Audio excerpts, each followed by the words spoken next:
செய்யறோம், என்னைக்கும் செய்யறாங்க. காரணம் என்னன்னா நம்ம சாட்சி முக்கியம். மற்றவங்க ஏன் ரட்சிக்கப்படலன்னா நம்ம ஊழியத்துல நம்ம தாங்க, நான் தாங்க. நான் சாட்சியா இருந்தா என் குடும்பம் சாட்சியா இருக்கும், என் மனைவி எனக்கு சாட்சியா இருப்பாங்க. நான் சொல்லாம ஒரு காரியத்தை செய்ய மாட்டேன். கிழிச்ச கோட்டில் நிற்கணும், நிற்பாங்க. கரெக்டா இருக்கணும், இருப்பாங்க. ஏன் நான் கரெக்டா இருக்கிறேன்? அவங்களுக்கு தெரியாம ஒரு காரியத்தை செய்ய மாட்டேன். ஒரு 5 ரூபா வேலையா இருந்தா கூட அவங்க கையில கொடுத்து தான் அனுப்புறேன். எனக்கு யாருக்கிட்டே கடன் வாங்கக்கூடாது, பிடிக்காது.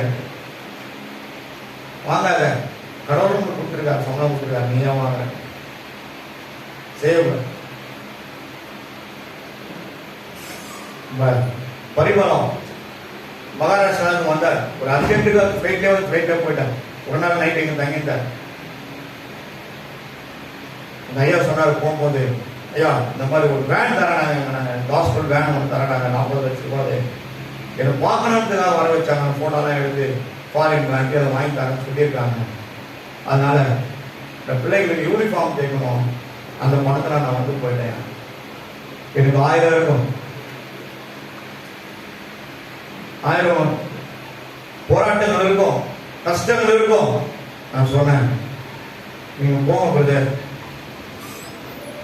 ஒரு 5000 rupees நான் போனா அனுப்புறேன், பிள்ளைங்களுக்கு ட்ரெஸ் வாங்கி யூனிஃபார்ம் வாங்கி போட்டு அனுப்புறேன். காரணம் என்னன்னா, தேசத்துக்காக நம்ம கொடுக்குற ஒரு சின்ன சின்ன காரியம் கூட நம்மளை ஒரு நாள் வெட்கப்படாமல் காலத்தை போட்டோம். வெட்கப்படாமல் நடந்தோம், கஷ்டம்தான். திறப்பில் வாசல்ல நின்று ஒரு நாள் போயிட்டு வந்தாங்கன்னா, வெளியே போயிட்டு வந்தாங்கன்னா ஒரு 100 கிலோமீட்டர் அவன் வீட்டுக்கு வர்றதுக்கு நிச்சயம் கிடையாது. அவரோட மனைவிக்கு அவர் வீட்டுக்காரன் இருப்பாரா இருக்காதான்னு தெரியாது. அப்படிப்பட்ட வாழ்கிற நம்ம மக்களுக்கெல்லாம் நன்மை செய்தாங்க. இன்னைக்கு ஒரு 26-28 வருஷமா நான் அந்த காரியங்கள் செய்யறேன். என்கிட்ட டைரக்டா உரத்து மட்டும் தான் நான் டீல் போனேன். அவங்க சொன்னாங்க, இவங்க சொன்னாங்க, நான் போவேன். கர்த்தருடைய பரிசுத்த நாமத்திற்கு மகிமை உண்டாகும். என்னோட ஒரு வசனத்தை வாசிப்போம். முதல் வசனம், முதல் பயப்படாத. ஆண்டு சொல்ற வார்த்தைனா பயப்படாத, நீ வெட்கப்பட்டு போதுதான், நம்ம உனக்கு இருந்ததுனால நீ வெட்கப்பட்டு போறதுன்ற 2வது வாக்கியத்தை வாசிப்போம். 45வது அதே ஏசியா தீர்க்கதரிசன புத்தகம் 17வது வசனத்தை எடுத்து வாசிப்போம். பாருங்க, பார்த்தீங்கன்னா உங்களுக்கு புரியும், அது உங்களுக்கு வேலை செய்யும், உங்களுக்கு வாழ்க்கையில அது புரோஜனமா இருக்கும். 852வது பக்கம் 54 17வது வசனம். 45-17 இஸ்ரவேலோ கர்த்தராலே நித்திய ரட்சிப்பினால் ரட்சிக்கப்படுவான். நீங்கள் என்றென்றைக்கும் உள்ள சதா காலங்களிலும் வெட்கப்படாமலும் கலங்காமலும். நான் ஏற்கனவே சொல்லிட்டேன், கலங்காமல் இருப்பீங்க. கலங்க வேண்டியது, கலங்காதே கலங்காதே, கர்த்தர் உன்னை கைவிட மாட்டார். கலங்காதே கலங்காதே, காலமெல்லாம் உடனிருந்து நடத்திடுவார். பாருங்க, காலமெல்லாம் உன்னோடு இருந்து உனக்கு கரம் பிடித்து நடத்துவார். ஐயோ வீட்டுக்காரர் போயிட்டாரே நினைக்கிறேன். வீட்டுக்காருக்கு மேலான பரலோகத்தின் ராஜாவோடு இருக்கிறார். பயப்படாதீங்க, அதுதான் நமக்கு தேவைப்பட. உன் பிள்ளைகளை குறித்து நீ கலங்காத, அது அவர் கையில இருக்குது. பிள்ளைகளை கொடுத்தது யாருங்க? யாரு? தேவன். தேவன் தேவன். பிள்ளைகள் கர்த்தரால் கொடுக்கப்பட்ட சுதந்திரம். அவர்தான் நமக்கு கொடுத்து நடத்துறாரு. அவர் தான் நம்ம பிள்ளைகளை ஆதரிக்கிறாரு, பாதுகாக்கிறாரு. அவர் தான் நம்ம பிள்ளைகளை ஒவ்வொரு நாளும் அழைத்து கொண்டு பாய்க்கிறார். நம்ம பிள்ளைகளெல்லாம் தாங்க முடியுமா? முடியாது. வெளியே போனாலே என்ன பயமா இருக்கும், பிள்ளைங்க வரலையே கேட்டு பார்த்துட்டு இருக்கோம். பள்ளிக்கூடம் போயிட்டோம். அண்ணா நகர் மெயின் ஸ்கூல்ல சேர்த்தேன் 2 பேரையும். பணமெல்லாம் போவோம், ஆட்டோலையும் அந்த ஆட்டோலையும் போவாங்க. எங்க வீட்டுக்கு எனக்கு கிண்டல் பண்ணலாம், யாருமே இது மாதிரிலாம் செய்யல, ஓவரா ஆட்டம் போட்டுனாங்க. நான் ஒரு எஜுகேஷன் இன்ஸ்டியூட்ல இருந்தேன். படிப்புனா என்னன்னு எனக்கு தெரியும். என் பிள்ளைங்களை எந்த லெவலில் இருந்து நிறுத்தணும்னு எனக்கு தெரியும். எல்லாம் இன்ஜினியரிங் படிச்சுட்டு வேலைக்கு போவாங்க, நீ போய் MBA படிச்சுக்கலான்னு. ஆனா நான் எஜுகேஷன் இன்ஸ்டியூட்ல இருந்ததுனால பிள்ளைங்களை டிகிரி முடிச்சுட்டு MBA படிச்சுட்டு பைபாஸ்ல போயிட்டேன். நல்லா கவனிங்க, பைபாஸ்ல போயிட்டேன். BE MBAக்கும் இந்த டிகிரி MBAக்கும் போய் அந்த MBA தான் இம்பார்ட்டன்ட் காட்டுறான். அந்த அட்மினிஸ்ட்ரேஷன் முக்கியமா இருக்கணும், அப்பதான் இங்க வேலை செய்ய முடியும். நீ போய் படிச்சுவாங்க. இது நம்ம இந்த ஷார்ட் ரூட்ல எனக்கு எஜுகேஷன் ஷார்ட் ரூட்ல எனக்கு தெரியும். அதனால 2 பேரும் 2 இடத்துல வேலை செய்யறாங்க, நல்லா இருக்காங்க. So happy. நம்முடைய ஜபங்கள், சபையோட ஜபம் பிள்ளைகளை வாழ வைத்து அழகு பார்த்து கர்த்தருடைய பரிசுத்த நாமம் மகிமைப்படுவதாக. அப்போ நமக்கு என்ன தேவை, நம்ம பரமபிதா இருக்கிறார், ஜெபம் பண்ண வேண்டியது நம்மளுடைய வேலை, பாதுகாக்கிறது அவருடைய வேலை. நம்ம பிள்ளைங்க தடை புரண்டு போயிடும் நினைக்காதீங்க. விடமாட்டார், வெட்கப்பட விடமாட்டார். யார் வேணா சொல்லலாம். ஆனா அவங்க பிள்ளைகளை குறிப்பிட்ட நேரம் ஞானஸ்தானம் கொடுத்து அதுகளை எங்க நடத்தணுமோ அந்த விதத்துல நடத்தி நல்ல வசனம் உள்ள ஒரு சபையில பிள்ளைங்களை நீ வைத்தினா உன் பிள்ளைகளுக்கு ஒரு கேடும் வராது. உன் பிள்ளைகள் ஒரு நாளும் விழ மாட்டாங்க. உன் பிள்ளைகள் ஒரு நாளும் சோர்ந்து போக மாட்டாங்க. உன் பிள்ளைகளை குறித்து ஒரு நாள் வைக்கப்பட்டு போவதில்லை. எழுதி வச்சுக்க நீங்க இந்த டேட்டா.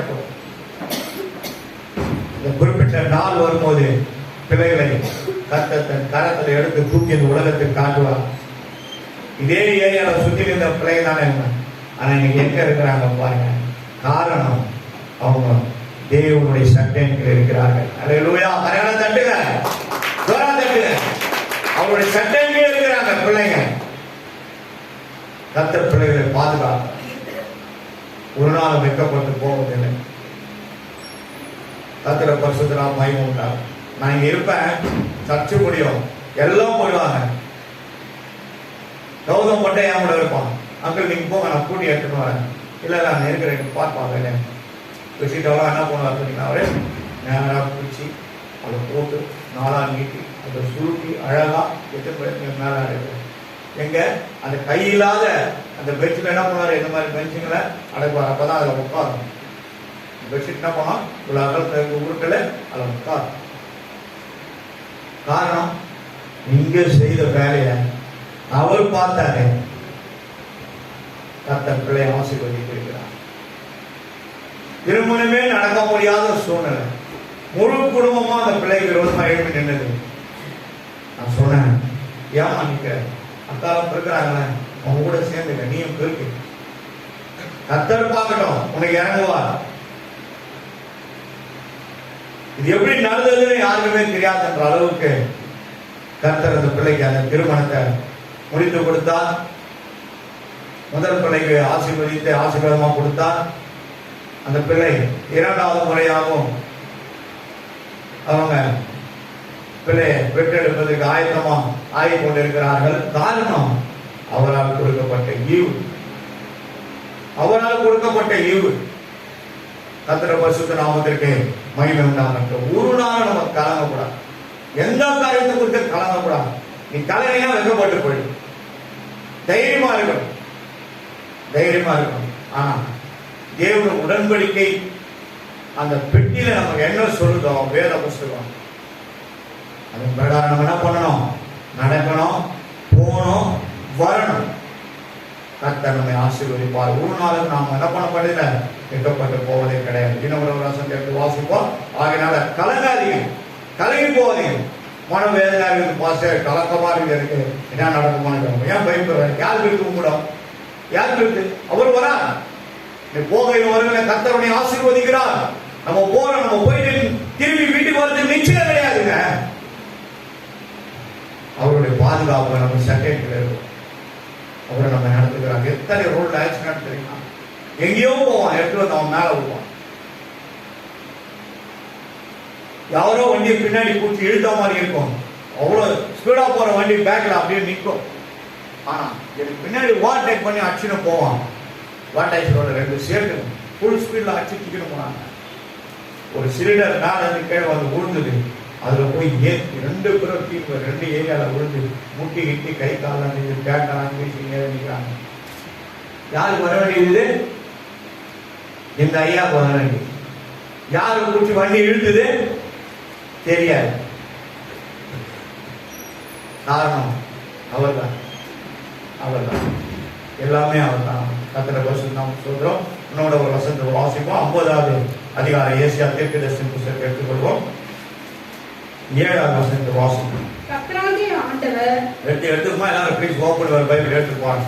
57 ஏசாயா தீர்க்கதரிசன புத்தகம் 57. ஆண்டவராகிய கர்த்தராகிய ஆண்டவர் எனக்கு துணை செய்கிறார். First point.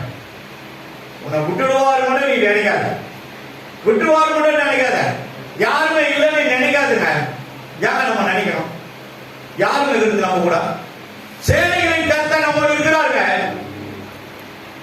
உனக்காக யுத்தம் பண்ணுகிற ஒரு தேவன் இருக்கிறார். உனக்காக பரிந்து பேசுகிற ஒரு தேவன் இருக்கிறார். உனக்காக வழக்காடுகிற ஒரு தேவன் இருக்கிறார். போவேன் வருவேன் உன்னோட ஒரு பயணிக்கிறார். யாரை இல்லைன்னு கொண்டு நம்ம நினைக்க கூடாது. யாரும் இல்லைன்னு நினைக்காதீங்க, தப்பு. ஆண்டோட பிள்ளைங்க அந்த எண்ணத்துக்குள்ள அந்த திங்கிங்குள்ள போக கூடாதுங்க. ஏன் நமக்கு சோறு வருது, சோதனை வருது, உற்சாகம் இல்லை, எப்போ இருக்கிற மாதிரி இருங்க. சேனைகளின் கர்த்தர் உன்னோடு இருக்கிறார். உனக்காக யுத்தம் பண்ணுகிறவர், உனக்காக வழக்காடுகிறவர், பரிந்து பேசுகிறவர், பாதுகாக்கிறவர், விசாரிக்கிறவர், உனக்கு என்ன தேவை என்பதை அனுப்புகிறவர். கண்டிப்பா கர்த்தர் உன்னை கைவிட மாட்டார். இந்த வருஷத்தினுடைய வாக்குத்தத்தம் அதுதான். 28:15 ஆதியாகம புத்தகம் அது எடுத்து வாசிக்கணும்.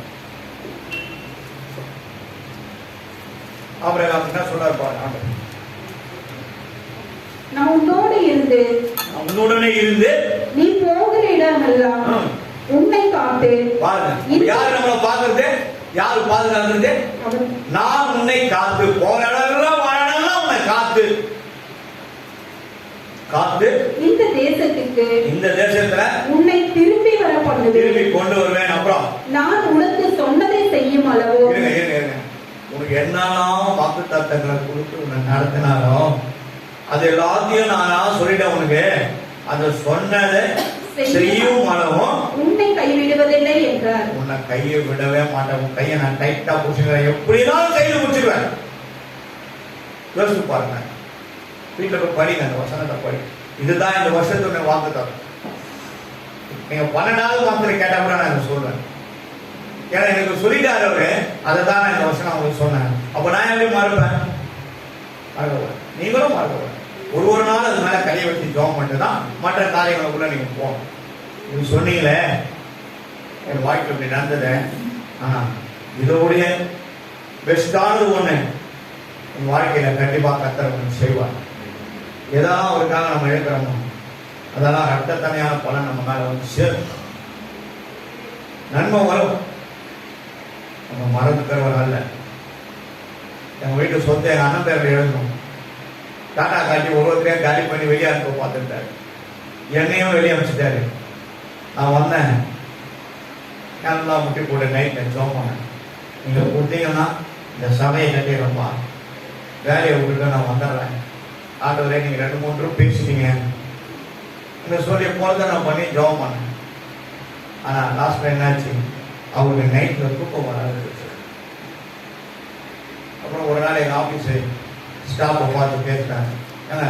ஏங்க அந்த பையன் எப்படியாவது வந்து உட்காந்து பேசி ஏன்னா ஒரு ஒழுங்கு பண்ணேன், உங்களுக்கு என்ன காசு தர மாட்டேன். எனக்கு என் தம்பிக்கும் ஒரு 4-5 லட்சம் தர்றேங்க. ஒரு 4-5 சாதாரணமாக சொல்லுங்க. ஒரு வழி கிடையாது, கொடுத்துருங்க, மீதி வாங்கி வந்துட்டு ஏதாவது பண்ணிக்கணும். அது எனக்கு தேவையில்லாதான் பரவாயில்ல கொடுத்துனேன். கெட்டு போயிட்டேனா? கெட்டு போக விட்டாரா? கூட்டிட்டு வந்துட்டேன். யார் இடத்துல ஒரு பைசா கூட அந்த சபையில கட்டுமானம் பண்ணினேன் இல்லவே கிடையவே கிடையாது. ஆளே கிடையாது. நானே என் வீட்டுக்காரமா 2 பிள்ளைங்க இதெல்லாம் பூசாமே இருக்கு. ஜன்னல்லாம் இல்லை. பிளாஸ்டிக் பேப்பரை போட்டு இங்கே தான் நாங்கள் கட்டிங்க குதிச்சுங்க 4 பேர் ஃபுல்லா ஜனம் இருக்கிற மாதிரி நாங்கள் கத்து பாட்டு போடுறோம். ஜவுக்கு பண்ணோம். கத்தருக்காக இதையெல்லாம் நம்ம செய்யணும். அதன் ரத்த தனியான பலன் நம்ம மேல வந்து சேரும். தேவ சித்த இல்லாம எதையும் நம்ம செய்ய முடியாது. ஒரு நாள் நம்ம என்ன பண்ண மாட்டாரு, விட மாட்டான். முன்னாடி படிப்போம் 50 அந்த 7 படிப்போம். கர்த்தராகிய ஆண்டவர் எனக்கு துணை செய்கிறார். ஆகையால் நான் வெட்கப்படேன். நான் வெட்கப்பட்டு போவதே கிடையாது அறிந்திருக்கிறேன் என்று அறிந்திருக்கிறார். நம்ம என்ன பண்ண அந்த வார்த்தையை விசுவாசிக்கணும். 57 விசுவாசிக்கணும். ஒரே வார்த்தையில ஒரே ஸ்டான்ஸ் அதான் 2 முறை சொல்றேன். இப்போ பாருங்க, நான் வெட்கப்பட்டு போவதே இல்லை. அதையும் பாருங்க, அது ஒரு மாதிரி இருக்குது, இது ஒரு மாதிரி இருக்கு. அப்போ வெட்கப்பட்டு போவதே நம்ம விடுவதே இல்லை. நான் கைவிட்டு உன்னை விட்டு விலகுவதும் இல்லை, உன்னை கைவிடுவதும் இல்லை. ஆண்டவர் நம்ம கையை பிடிச்சுக்கிறான். நம்ம கையை அவர் பிடிக்கிறாங்க, நம்ம அவர் கையை பிடிச்சுக்கிறோம். நம்ம அவர் கையை விட்டோமா அவர் நம்ம கையை விட்டுருவார். வசனம் இருக்குதா இல்லையா? இருக்கு. நம்ம அவர் கையை விட்டோமா அவர் என்ன பண்ணுவாரு, நம்ம கையை விட்டுருவார். கையை விடக்கூடாது. அப்படியே அவனோட கரத்தை டைட்டா பிடிச்சுக்கணும். யாரு 2 காலையை பிடிச்சது? யாரு? என்னை ஆசீர்வதித்தாலே விட மாட்டேன். இல்லப்பா நான் போகும்போது நீ போ எனக்கு விடு. எப்படி கையை வந்து எடுக்க வச்சாரு அவரு?